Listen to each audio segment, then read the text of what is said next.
Here's what they think of the public. Here in speaking to the candidate it's stated, "But have a care not to defile the sanctuary by a spirit of curiosity," meaning don't try to join us just for fun. "And take care not to increase the number of the vulgar and profane," meaning don't invite too many outsiders to join because they're vulgar and they're profane. This is more or less an invitation-only fraternity. Here from the Encyclopedia of Freemasonry again. Written for Masons only and written by 33rd degree Masonic legend Albert Mackey, stating the same thing. Masonic definition of profane: one who is ignorant of the sacred rites of Freemasonry. One who is not allowed to enter the temple and behold the mysteries. And here, being uninitiated. That's the world at large. And here from this old ritual book written by the same legendary author, in the 33rd degree initiation, the Mason drinks wine from a human skull, which has been the cause for a few to leave Masonry, because they wonder, whose skull is this? In the 30th degree, part of the ritual involves stabbing skulls. Illustrated right here.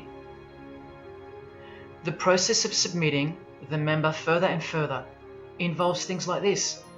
See, the candidate who's seeking admission into the next degree to receive more light has to be humiliated and intimidated. This guy here has his foot on the candidate's head.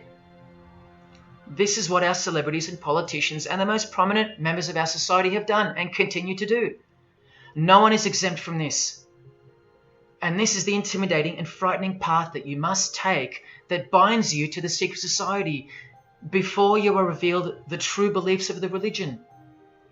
So can you see the risks I'm taking?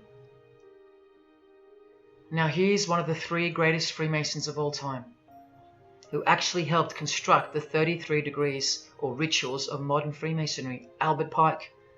A hideous man with a deeply complicated mind, and one who will soon help you to see who they really are. This is how important he is to Freemasonry. He's buried here, in the House of the Temple, a Washington Masonic Lodge, just around the corner from the White House.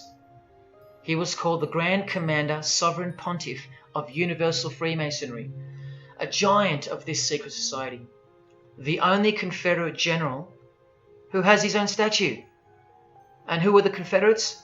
The dudes that fought for slavery, not against it, defeated by Abraham Lincoln, who was surrounded by these Freemasons, and who was assassinated by this one, John Wilkes Booth, doing the same sign of the Master of the Second Veil.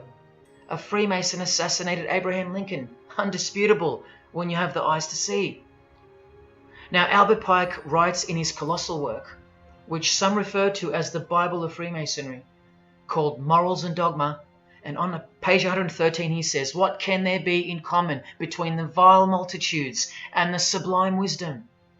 That's what Freemasons possess, sublime wisdom. That's what their secret is, it's sublime. The secret I'll reveal to you. Now just quickly, here's Freemason Kanye West. Here he's giving the Masonic grip to his brother Mason Jay-Z. Look at the lapel he's wearing in this picture. It's the same double-headed eagle as on the front cover of the so-called Bible of Freemasonry, Morals and Dogma, written by the Grand Commander Sovereign Pontiff of the religion that Kanye and Jay-Z have been sworn into and thus granted access to international success. His Christian conversion isn't what it seems, and you'll soon see what job he has to do. Now look at what else Freemasonry thinks of the uninitiated, from the words of the Grand Commander himself. The truth must be kept secret, and the masses need a teaching proportioned to their imperfect reason. These truths were covered from the common people as with a veil. There's that veil again. And the mysteries were carried into every country. Freemasonry was secretly imported from the East into the whole world to weave its web in the darkness to increase and advance its agenda. The sages, meaning the enlightened ones, always had an esoteric creed, unknown to the vulgar. And here he says, to the end that the vulgar herd, seeing, might not see anything, and hearing, might comprehend nothing. Vulgar is what you are to them. He won't tell you. She won't tell you. And they won't tell you.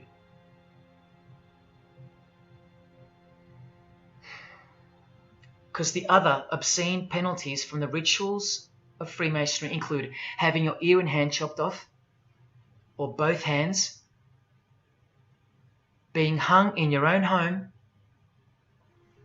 and my personal favourite, having the top of your skull cut off so your brain is cooked in the sun.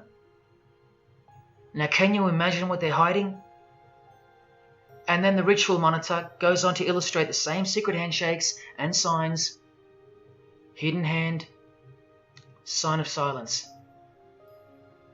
These people mocking us, sometimes to our face with their symbolism, while we respect them, admire them, and sometimes even love them and idolize them. All of them partaking in the same initiation rituals. To belong to the secret society, a prerequisite for success. To belong to the religion that gives you everything you want, everything your heart desires. While the Gospels teach accurately that the heart is wicked. Now here is a practical example of how Freemasonry comes first, even above the title of president. Here's a portrait of George Washington doing the sign of the Master of the Second Veil, and here, Freemason, before and above president. And if you think that's just by chance that they put the word Freemason above president, then here, read this genuine quote from Harry Truman. This should tell you how deep the consequences of Masonic initiation go and what lies deep within. It's Freemasonry above everything else. There's the Queen showing her allegiance over and over. And here's the Queen leaving a very special hospital with a very special nurse. And this was the Queen's father, fully dressed in his Masonic regalia and that God-forsaken apron they wear, which also hides something, just like the square and compass. In fact, what the apron hides is what the square and compass really represents. And it's staring you right in the face. Can you see it yet? Prince Charles, handshake, hidden hand. Prince Harry, Prince William.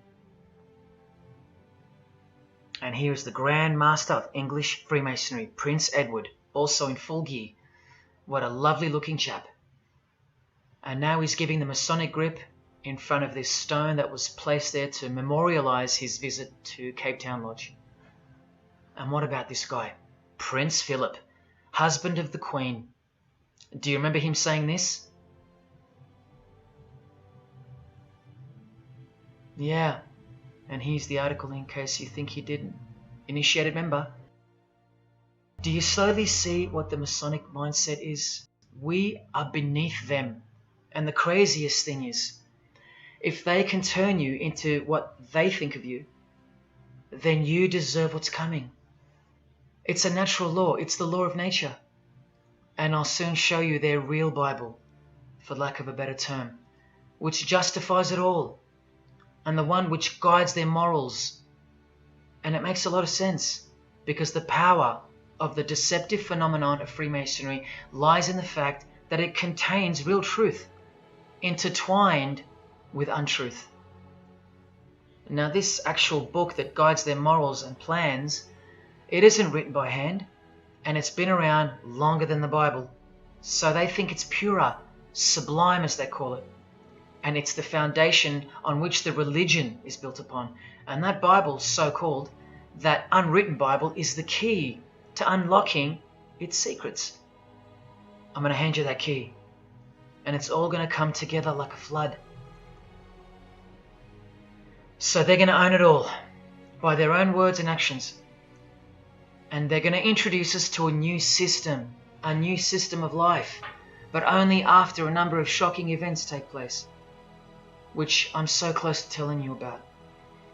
This is 33rd degree Freemason Manly Hall, who was named Freemason of the Century by the Scottish Rite Journal in 1990. And you'd be surprised how many Masons haven't heard of him, because they don't bother entering the Masonic library and searching out the mysteries themselves. These same Masons think they know something, and they parade themselves on websites and social media, calling people like me, oh, he's just an anti-Mason, anti-Mason.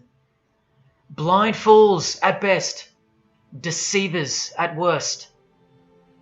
Well, the Freemason of the century wrote in this book, and in this chapter, Freemasonry is a fraternity within a fraternity, an outer organization, concealing an inner brotherhood of the elect. One visible and the other invisible.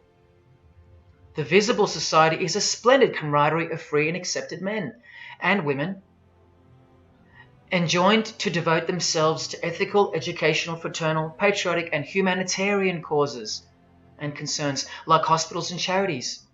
But the invisible society is a secret and most august fraternity whose members are dedicated to the service of a mysterious arcanum arcanorum, meaning mystery of mysteries. So you see, the whole thing is built on lies, and the ultimate liar lives inside the triangle above the pyramid, so that even the highest Masons are living a monstrous lie.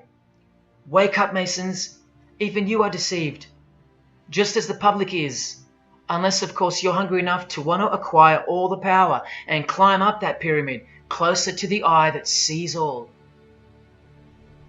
Part of the symbols are displayed there to the initiate, but he is intentionally misled by false interpretations. Their true explication is reserved for the princes of Freemasonry.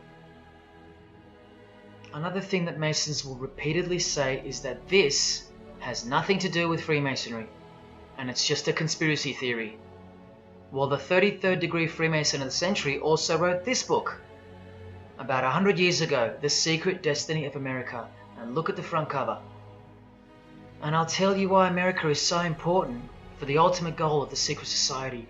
It's disturbing, but it's also essential in understanding the near future and what's going to take place. So for the Freemasons that still say that this is not a Masonic design, especially this Masonic website called Masonic Info, insisting here that even the eye in the triangle or pyramid is not Masonic. Completely laughable and pure disinformation for the stupid masses. Try arguing against this.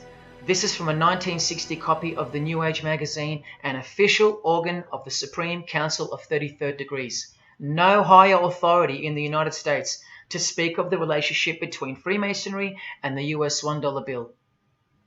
Masonic symbolism in a $1 bill. Look at them all. 13 leaves, 13 bars, 13 feathers, so on and so forth, and of course, this. The Masonic all-seeing eye, located in the pyramid. So, you think this is a conspiracy theory, or just a plain conspiracy? Well, here's JFK, yes, a Freemason, but one who had enough when he wanted to print money disassociated from the Masonic central banks, just like Abraham Lincoln, and he paid the price for it as well. Listen to the speech we never hear about in school. More proof that they control the education system here and everywhere. Please, just have a quick listen to this. Ladies and gentlemen, the very word secrecy is repugnant in a free and open society, and we are, as a people, inherently and historically opposed to secret societies, to secret oaths, and to secret proceedings. For we are opposed around the world by a monolithic and ruthless conspiracy that relies primarily on covert means. I am asking your help in the tremendous task of informing and alerting the American people.